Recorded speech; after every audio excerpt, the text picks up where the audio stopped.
Hi everyone, my friend Marian Santos here, potentials.com, signing in my channel. This is one of the bags that was given to me by Kati Antline yan from Abu Dhabi. And so, what I would like to share today is the Didache reading for today, Chance Passengers. So, yung nag-write is si brother Jonathan Yugawin. He's from Baguio. So, one time, he was on his way to Baguio, his hometown, but puno all passengers, but there were a lot of passengers, so hindi siya nakahanap ng seats, so he was a chance passenger.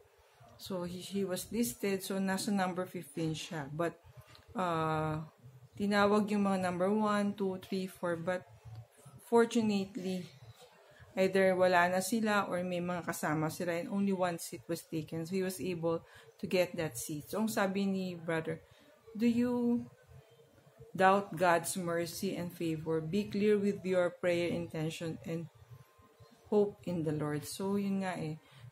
If we ask something that is specific, God will grant it eh. So, we have to know what we want. We have to know where we want to go so that God could clearly help us towards the way that we want to go in our life. Have a great day, everyone. God bless you all.